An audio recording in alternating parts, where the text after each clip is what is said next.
Good morning, everyone. We are on to day 8. I hope you've been joining us, but here's the thing, is that even if today's the first day you've jumped in, it's all good because Regena actually goes through the progression of each day. So every day we add on and we build. I share just a little bit up front in terms of some of the spiritual benefits, and then Regena takes it away. So today we're going to be doing seated spinal twist. And I have a chair that twists, but I don't think that counts. And what the benefits of that are, there's like long life, energy, vitality, easy breathing, which I'll share in a second as to why that is so amazing. But I wanted to I was thinking back about, because when you think about a long life, here's the funny thing about it. When I would be speaking at companies, one of the first questions I would ask is, who in here wants to live to be 100 years old? And it's funny because very few hands would raise. And the reason is because I think most people don't believe that they can live to be 100 in health. Right. So we don't think about like living that long because we don't expect the quality of our life to be there by the time that we're 100 years old. But the truth is if you're doing things like yoga and you're doing all the healthy things, there's no reason why we can't actually be in that good state of health and live to be 100 in a way that we're still experiencing life fully. So that was one of the things when it jumped out at me about this long life and this energy and this vitality. I am back and my mom has passed away, and I kind of have this rule that you can say almost anything you want about someone as long as you bless their heart. So my mom, bless her heart, she always wanted to kind of take the easy way out of everything. She didn't like to exercise, and so she was always forever. Oh my gosh, like every Monday we started a new diet program, which generally for her meant starving herself, which was not healthy. By Thursday, she was starving. And so by Friday, she'd fall off, and then she would splurge over the weekend, and then we'd start again on Monday. So she went through all these cycles. And so I remember back in 2000, because she's passed away some years ago, but in 2000, she said 2000 is going to be my year. It's going to be my year. And I said, really? I said, what are you going to do differently? And actually she got mad at me.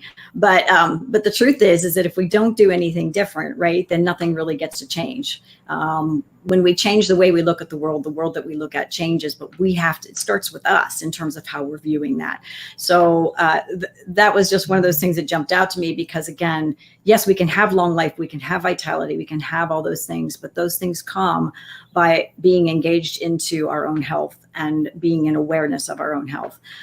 The last part of this was about easy breathing. And I had shared a story back on, I don't know, day 4 or 5 about the fact that that I had this diagnosis of, lung cancer, interstitial lung disease, and nobody knew what was wrong with me. But the biggest symptom that I had at the time was that I couldn't breathe. And I had one of those little things that you put on your hand that takes your pulse, or not your pulse, your oxygen levels.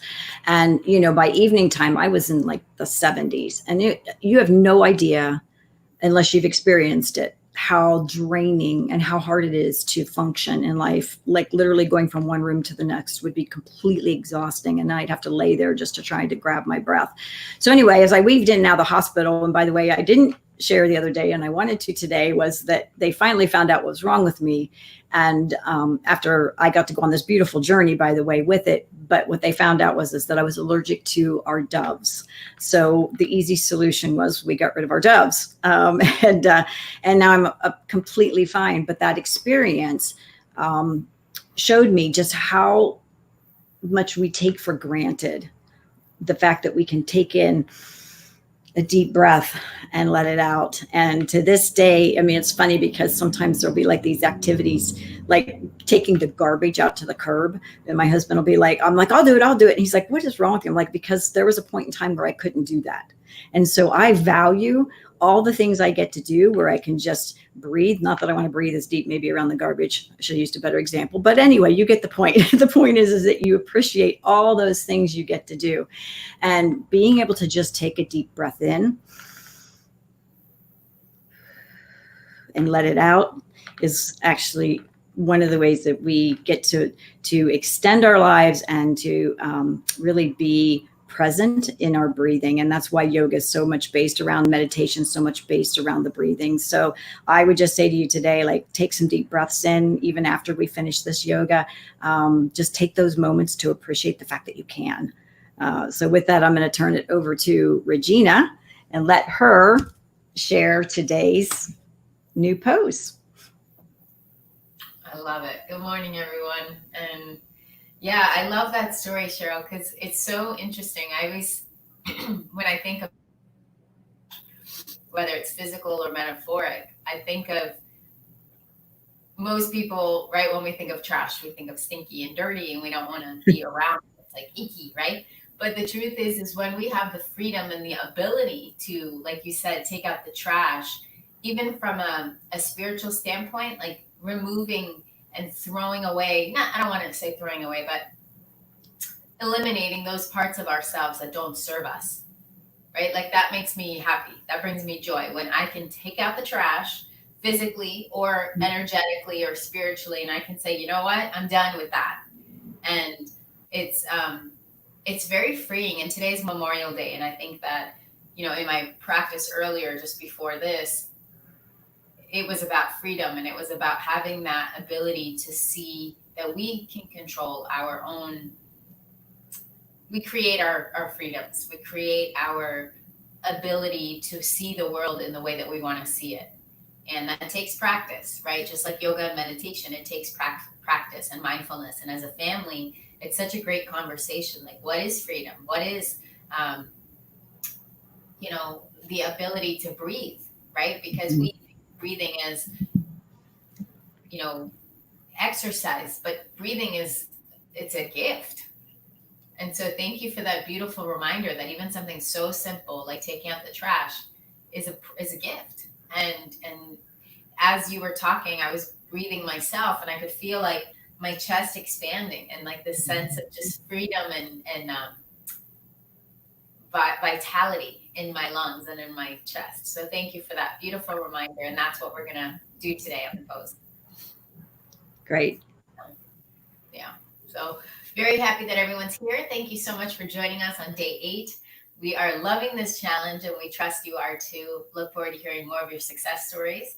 And if you're just joining us, again, like Cheryl said, this is a wonderful way to get started because we are building on the poses. And if you've been with us along the journey, yay, thank you for being here. And today's pose I love because it's very, it's simple, but it's also something you've probably been doing most of your life and didn't realize it. So seated spinal seated twist, or seated spinal twist is often how it's referred to. And basically what you do, there's a couple different variations, but I'm going to show you the way that I was taught and the way that I do it. So what I do is I actually, if you're sitting in cross-legged, you would uncross your legs and then we'll start with the left leg. Start with the left, and you want to align the knee with the belly button. So you want to imagine that there's a straight, invisible straight line between your belly button and your knee. Bring your right leg over and then stack your knees. Notice that the left knee is right on top of the right, or excuse me, the other way around. The right knee is on top of the left. And I don't want you to worry if it's not. It's not a big deal. That's just what you want to focus on, what you want to aim for, okay? And then as you do this, just noticing if you need to bring your right leg over a little bit more, that's fine. Bringing your right hand back behind you about 3 inches, and then lifting up through the chest. So imagine that you have a golden string just lifting you up through the chest and all the way up, keeping you nice and long. And then you're going to bring your left elbow to your right knee. And so your right knee pops up just a little bit, lift up through the chest, and then go ahead and twist. And breathe. Nice big deep breath in. See if you can twist a little more and exhale. One more. Nice big deep breath. And exhale. Beautiful. And then we're going to go ahead and do a counter pose. Just bowing down to the other side. We bow to our practice. We bow to ourselves. And I want to take, before we go to the other side, I want to take a moment and share with you some of the amazing benefits of this pose. So one of the benefits is being able to breathe deeper, right? When you're in the pose, you don't feel that way. Most likely you feel a little constricted, and that's normal. So when you release from the pose, you might notice an expansion in your chest, in your belly. You might notice your shoulders a little bit more at ease.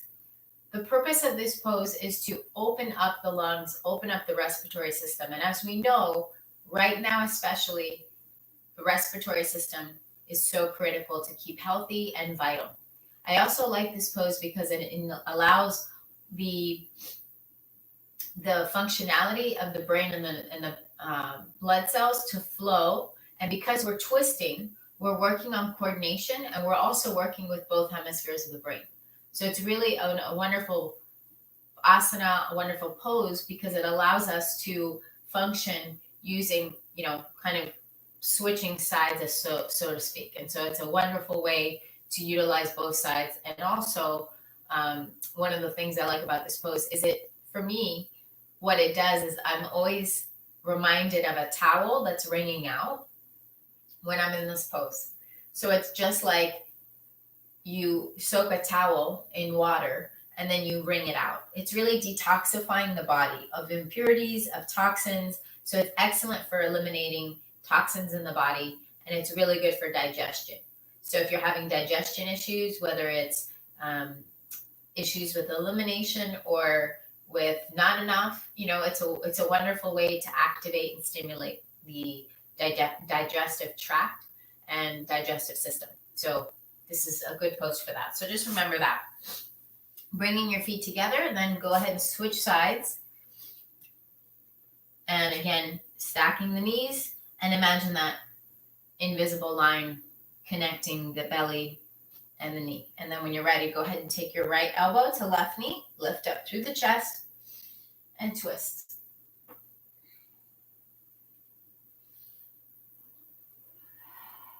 Breathe in. Exhale. One more. Nice big deep breath. Beautiful. And back to the other side. Beautiful. And if you're lucky, you might feel a couple of oxygenating cells in there, just releasing air. So that's what those pops are. That's not necessarily a bad thing. I'm sure Cheryl's husband would be able to share with us a little bit more about that. He might even be happy that we get those pops. All right, so we're going to go ahead. We're going to start from the beginning because we know that this is a progression. I'm going to just raise this up just a little bit so you guys can see me. All right, so day one, we did standing arch, also known as back bend. Just drawing the shoulders down, pressing belly towards the spine, lift up, take it back. Beautiful. Hands to your heart. Beautiful. When you're ready, take your left leg back, right foot forward. Go ahead, bend the right knee. Arms up. Coming to warrior two. Taking a little smile. Remembering graceful warriors that we are. Nice big deep breath. Beautiful. And then we're going to come to revolve triangle. So revolve triangle. Actually, so sorry. I'm having a little bit of a moment here, as we say.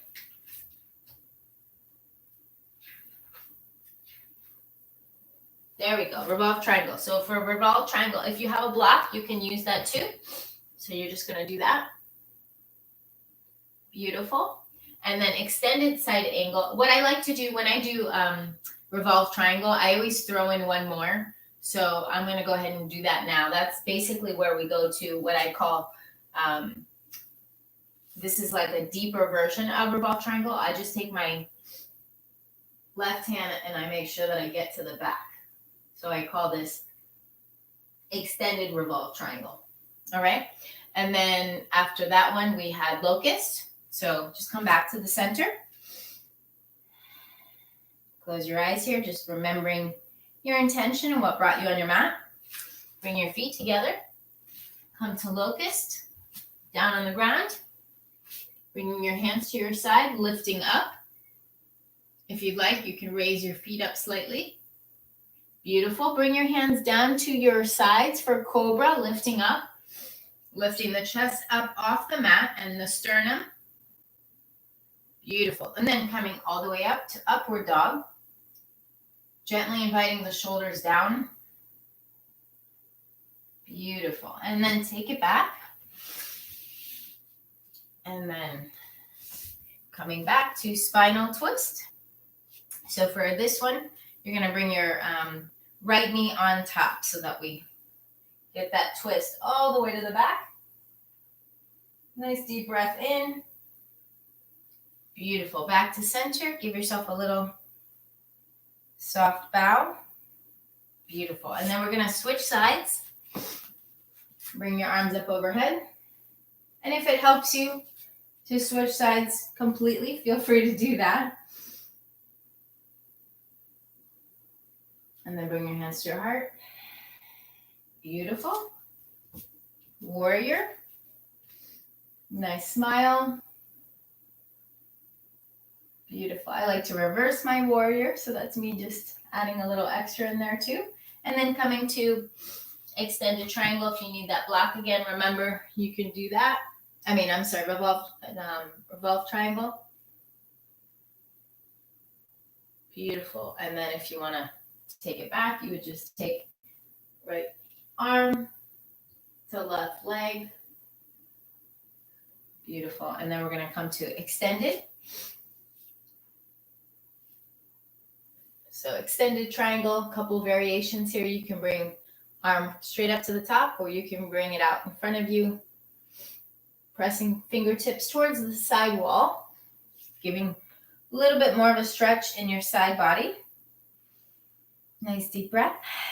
And then coming down to locust.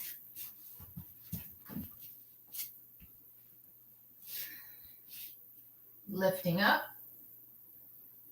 Beautiful. Hands to your heart, hands to your chest bone. Come up to cobra, lifting yourself up off the mat, peeling yourself up, and then up into cobra. High cobra, also known as upward dog. Getting a deep stretch in the abdominals, the side bodies. Beautiful. Back to center. And then for twisted seated twist on this side, you're going to bring your left leg over this time. And then, no, the other way around. Right leg on top and then twist back. Yeah. Actually left. It is left. See? Second guessing myself. So left leg is on top this time. Or whatever side you haven't done. How about that? Because we're all doing it a little bit different because I'm mirroring you guys. So most important is you get all sides. And yes, smile. That is the most important thing. Thank you so much, Cheryl. And at the end of the day, that really is the most important, because what this whole challenge and what my intention, and I know Cheryl's intention, is for you to have fun, for you to enjoy the challenge, and most importantly, just create a flow for yourself, create beautiful intention. And just like we know, life's not perfect. Sometimes things happen and we don't always know why. So remembering that even in our practice, we can have grace, we can have love for ourselves, and we can flow and we can have a good time, and we can strengthen our practice. So thank you so much for joining us today on day 8. Happy Memorial Day weekend. May you find freedom and joy in all that you do. And thank you to all the servicemen and women who've served us. Namaste.